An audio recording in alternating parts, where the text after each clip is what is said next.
Welcome to Tom Myers versus the rest of the world. The U.S. Senate is looking to change the filibuster. They want to make it so that in order to use it, a senator has to stand on the Senate floor and talk as long as they can manage. In response, Lindsey Graham said he would talk until he, quote, fell over. Where is an understaffed Capitol Police force when you really need one? A cargo ship was unblocked from the Suez Canal. It was easier to get the insurrectionists to leave the Capitol. All they had to do was get the cops to take selfies with them, and then they left. Fox's Peter Doocy didn't get called on by Biden during his press conference. That almost made me want to tune into Fox and Friends the following morning just to see his daddy Peter shit himself, just after he started having a stroke. Speaking of Fox, they uploaded a video onto YouTube which featured the title, Tucker investigates why Biden took a swipe at Russia, but not China.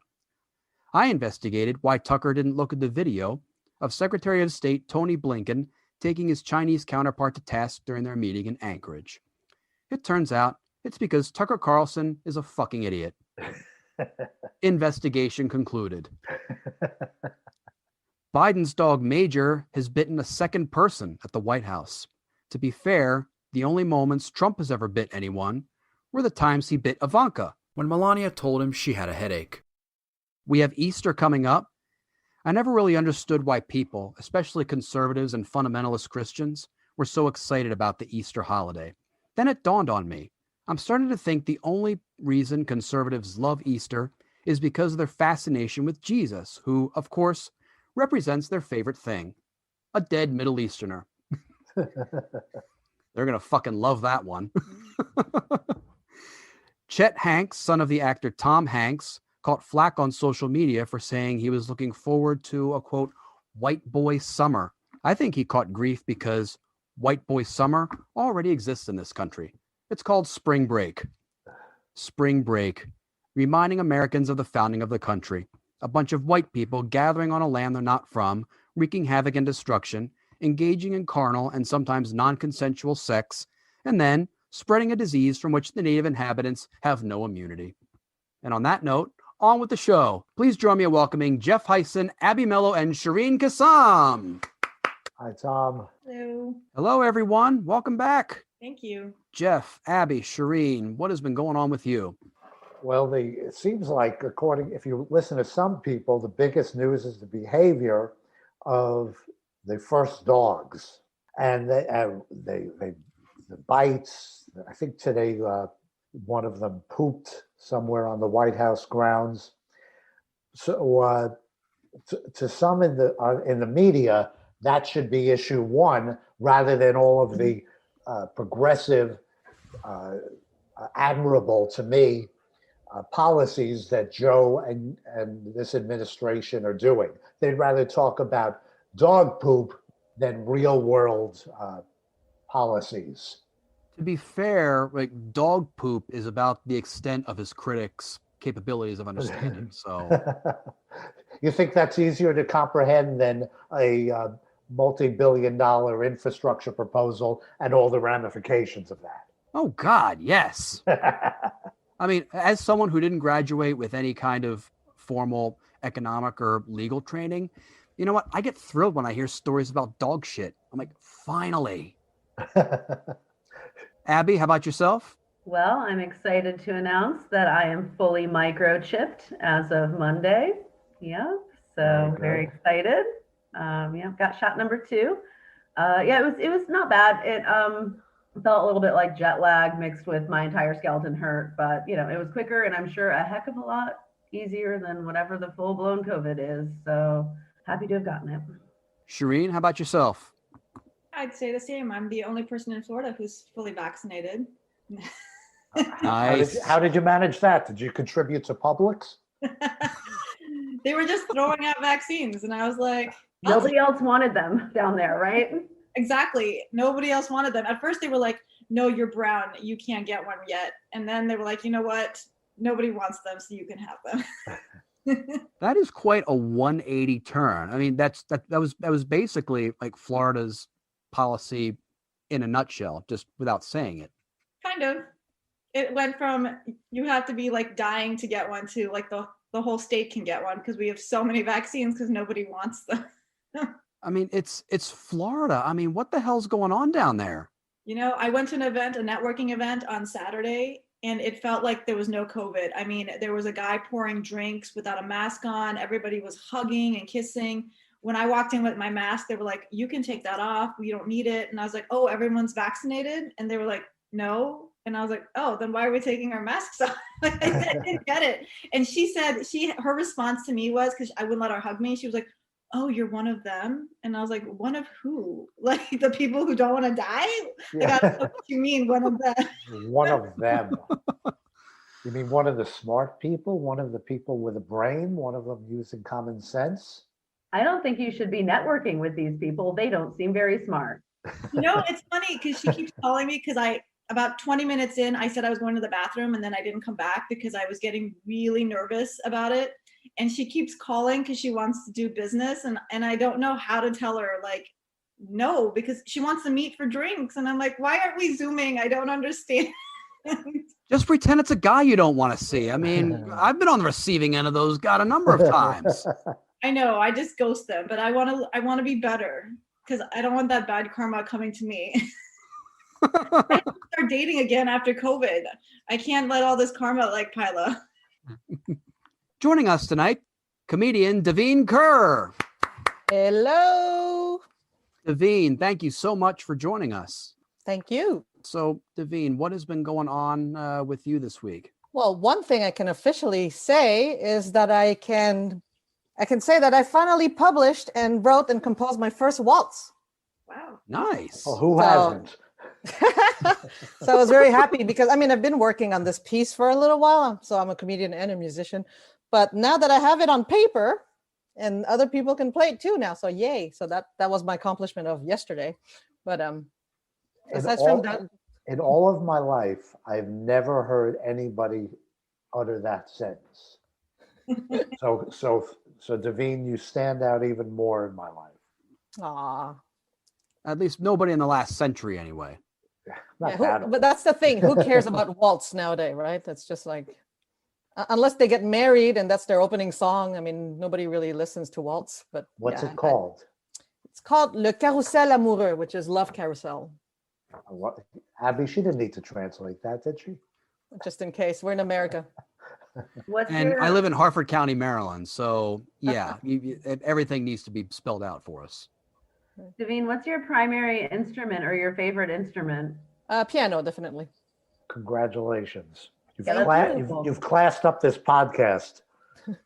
I'm pretty excited because I've been playing by ear, actually, to give context, and to see my music on paper for once, and that just makes me go crazy. So, like, I have all these fantasies that one day my grandkids, maybe one day, I mean, if my sons are fertile, who knows, I can't assume, but that my grandkids would be like, oh, I'm playing grandma's piece, you know, and that would be me. So anyways, that's it. So you had somebody transcribe it for you. Yes. Because maybe it's a David Bowie piece. I have no idea. Like maybe it's not even my song, but you know, I like to believe it is. So Congratulations. That's like how every comic reacts when they hear, I think I've heard that joke somewhere before. Like, nope. They get real defensive about it. No, this is mine.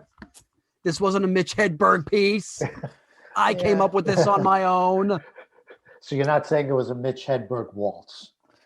What? That would be awesome. It would be a waltz about sesames and plastic plants. I would love that. You know, And ducks who eat bread. Oh yes, that one. When a tragic event occurs, be it a mass shooting or a racially motivated attack, Americans get right down to doing what we do best, holding hearings at the highest echelons of our power structure that accomplish absolutely nothing but further division in an already fractious society. The Atlanta attacks were certainly no exception, as Texas Congressman Chip Roy demonstrates when he tries to deflect from the subject at hand to his own grievances, as we can see in this clip. The victims of race-based violence and their families deserve justice. And as the case, what we're talking about here with the tragedy, what we just saw occur in Atlanta, Georgia. I would also suggest that the victims of cartels moving illegal aliens deserve justice. The American citizens in South Texas that are getting absolutely decimated by what's happening at our southern border deserve justice. The victims of rioting and looting in the streets last week, businesses closed, burned last summer, deserve justice. We believe in justice, right? There's old sayings in Texas about, find all the rope in Texas and get a tall oak tree. We take justice very seriously, and we ought to do that. Round up the bad guys. That's what we believe. My concern about this hearing is that it seems to want to venture into the policing of rhetoric in a free society, free speech, and away from the rule of law and taking out bad guys. So now we're talking about whether talking about China, the Chi-Coms, the Chinese Communist Party, whatever phrasing we want to use, and if some people are saying, hey, we think those guys are the bad guys, for whatever reason. And let me just say clearly, I do. I think the Chinese Communist Party running the country of China, I think they're the bad guys. It must be a relief for his staffers to wear masks, because now they can do what they really want to do, which is have a permanent expression on their face that just says, what the fuck? Part of what he said that was wrong, and not the major parts, and I'll leave that for the rest of my panelists to discuss, is he's using his time as a congressman to quote Toby Keith lyrics, because he quoted Beer for My Horses, the Toby Keith song, which includes the lines, Grandpappy told my pappy, back in my day, son, a man had to answer for the wicked that he had done. Take all the rope in Texas, find a tall oak tree, round up all them bad boys, hang them high in the street. So somehow, he's a hack is basically what you're saying. Chip Roy is a hack. I think that would be overstating it. Yes, he is. We have a comedian writing a waltz. We have Jeff Hysen quoting Toby Keith. Right.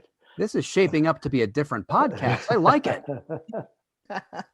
But to me, he was saying almost it was okay for this slaughter to take place in America of Americans because of policies taking place in China. Well, I imagine that Chip Roy is undergoing some kind of Alzheimer's that's progressing so quickly that by the end of his little soliloquy, he's, regressed back to the days when racism and lynchings were pretty much mainstream where he grew up. That's a good point. I think it's interesting that he kind of towards the middle front end of that said, basically what's to blame is that we're all pointing to rhetoric and how rhetoric is, causing all of these problems. And that is right smack in the middle of one of the most insightfully, the rhetoric of what he says is so unbelievable that the fact that he's basically like, the problem is everybody having a problem with the words that I'm saying right now and all of the similar words that other people have said. That's really the problem. You use that term rhetoric. I do not think it means what you think it means. People are getting killed for lots of reasons. So the fact that this was targeted hate brought on by the hate speech of the past presidents shouldn't be condemned, because a lot of people are getting killed for bad language. Which allow me to now demonstrate Right. my quoting of Toby Keith lyrics. There you go. I don't know. When I hear these people wanting to make America great again, I always feel like what they're trying to say is they want to go back to their own country. That's what they say to Asians, right? But they're the one who want to travel back in time in there anyways. Have you experienced anything of late? But have you experienced since the former guy, as one of our previous panelists called him, kept calling it the China virus? Have you, as a member of the AAPI community, experienced any extra hatred as of late? Unfortunately, yes. And if not me, my husband, when he goes on grocery trips, or even the way people drive behind me, I get more tailgated. Depending on which car I take, there's one of my car that has a vanity plate that says something that sounds Asian, and I would get road rage more on me because of that. There's many different instances. I'm not even sure if you want me to list examples, because how depressed do you want to be? I mean, you're on this podcast, so I mean, you're already in the most depressing place on earth. So keep going. I mean, I didn't mention it, but I'm also Canadian. And what shocks me is we always talk about Canada as a friendly country. And even up there, my family members have been attacked.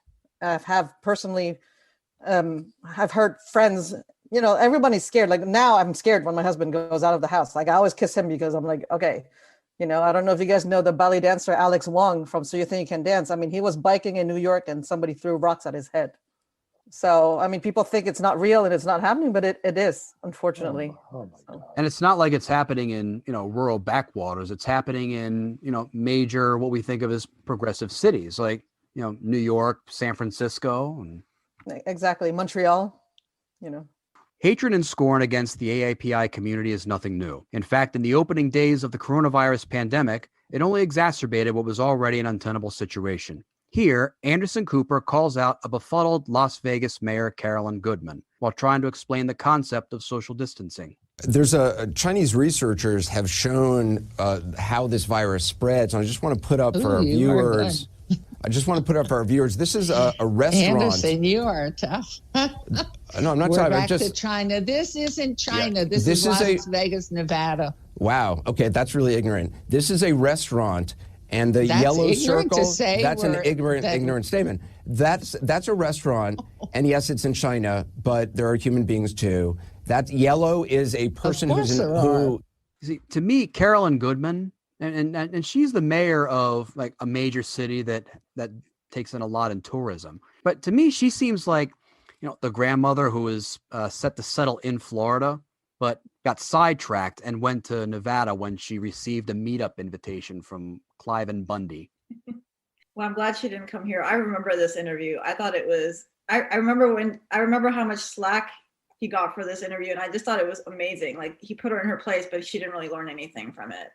I mean, it was amazing the restraint that Anderson Cooper had throughout that entire interview. Mm-hmm. She didn't even care how, like, that's what's fascinating about some of these people is like they don't think that they are being dumb or stupid at all. Like, they just don't get it, and you just have to wonder how they came to that conclusion. She was stating the obvious. She was doing the collective conscious of course it's China. She assumed that everybody agreed with her that China was bad, that this is how bad it was. Like, she's so convinced that she had zero awareness that it was so ignorant what she was saying. Right. And I can't remember exactly what she said in the rest of the interview, Tom, but she said something about, Anderson Cooper asked her about all the people who work in the casinos, how they're all minorities and immigrants. And she said something very ignorant at that point too. And I can't remember what it was, but it was like their lives didn't matter as long as her city could open. And it was just fascinating that people have this, even today, people are still thinking like this. Like, there's no mindfulness about people losing their lives. It's crazy. And then I think during that interview, because I watched the whole thing, Anderson Cooper asked if she was willing to sit at a craps table or sit at the slot machines and go gambling with everybody, you know, in the early days of the pandemic. And she just kind of brushed it off and said, well, I'm the mayor. It's not my job. I don't gamble. I'm like you're in Las Vegas. Even when I was on a tour that took me throughout Nevada and Arizona, I found time to gamble at least like once a day. All she had to do there was say, look, this is Las Vegas. We need the public to come here. We'll try to do our best, but it's not going to be perfect. But if people don't come back to our city, we may as well not exist. But she danced around that. Have they tried Zoom gambling? Or thinking that, you know, if there's COVID in Las Vegas, it will only stay in Las Vegas. You know? Yeah. When Georgia went to the Democrats in not only its presidential and both of its Senate races, the state's Republicans knew they had to do something. But rather than try to figure out how to appeal to more moderate voters and evolve their party's platform, they decided to do the tried and true method of disenfranchising voters, making it hard as possible for them to vote. To sum up the harsh restrictions on the rights of Georgia voters, Governor Brian Kemp took out all pretense and was not subtle when he arranged the bill signing ceremony, as MSNBC's Chris Hayes sums it up for us in this clip. Georgia Governor Brian Kemp and other Republicans around the country who are working actively day in, day out to restrict voting access claim they are deeply offended that anyone would paint them with the same brush as Jim Crow. Governor Kemp probably should have put some more thought into how he staged this whole thing, since he seems so sensitive to the optics. This is the picture the governor tweeted showing him signing the bill, surrounded by 6 white men, a picture that presumably was not intended to invoke Jim Crow in a state where about 30% of the population is black, and one party, the Republican Party, is nearly entirely white. And the backdrop there is really the pièce de résistance that also definitively should not evoke bad memories of the Old South. That painting there in the background, that is of a slave plantation in Wilkes County, Georgia, where at least 100 slaves owned by the Calloway family were first forced to toil over 56 acres of land. I think Brian Kemp wanted to sign this new law with the surroundings that would put the bill's new measures into the context of the film Birth of a Nation. You think he's setting that up for a sequel? Yep. One of the repercussions of this is the way the public has, most in the public have jumped on Delta Airlines and Coca-Cola and Home Depot for not speaking out. And so today Delta spoke out and said they were against it. And Kemp's office replied, well, you were involved in the discussions of forming the bill. And Coca-Cola spoke out against it, and there are boycotts against all major corporations based in Georgia. And I applaud that. And the Major League Baseball All-Star Game is supposed to be in Atlanta. And I hope that they move it. I hope they move it without question. But what you're finding is that corporations who might otherwise be, we're just here. We just want you to fly with us, buy our sugar water. We want you to go to our hardware store. People are calling them to task, and that hasn't always happened. Of course, it's not just Georgia that is among the southern states looking to cut back on opportunities to register and encourage the participation of their voters, as we can see from this clip of Mississippi Senator Cindy Hyde-Smith. Before we start, I have a question of the chair. Sure. Earlier, Senator Schumer, the majority leader, had requested a response from Republican members of this committee as to things that were happening in Georgia. When is the appropriate time that I can respond? Is he requested? You could respond right now, Senator Hyde-Smith. Thank you very much for that. Thank you. Senator Schumer's question was, he was wondering why on Sundays Georgia would not participate in an electoral process of gathering signatures, of registration and things on Sunday. And I would just like to respond to that. Georgia's a southern state just like Mississippi. I cannot speak for Georgia, but I can speak for Mississippi on why we would never do that on a Sunday or hold an election on a Sunday. You know, this is our currency. This is a dollar bill. This says the United States of America, in God we trust. Etched in stone in the U.S. Senate chamber is in God we trust. When you swore in all of these witnesses, the last thing you said to them in your instructions was, so help you God. In God's word in Exodus 20:18, it says, remember the Sabbath and keep it holy. So that is my response to Senator Schumer. Thank you, Madam Chairman. And now I will begin with my questions. See, I like to think that in order to discuss the importance of God and religion and the foundation of this country, you know, Cindy Hyde-Smith is holding up a dollar bill that likely, you know, some stripper used her cleavage to grab it out of the mouth of a really horny truck driver. And we all know the dollar bill is the real God in America anyways. Because according to this dope, everybody goes to church on Sunday, and that's the only authorized day, the only proper day. So we can't vote that day because that's God's day. He clearly does not understand that the umbrella of God covers more than her Southern Baptist church. Right. So you can go to church on Sunday, just not vote. You can't hand out bottles of water to voters now in Georgia, but apparently like guns are okay. Like I think the only option in order to stop dehydration and heat stroke is just to go ahead and find a way to smuggle like a bottle of water with a gun. Like just have another little compartment with your AR-15 that's actually a little canteen, so you can just nourish yourself while you're in line waiting to vote.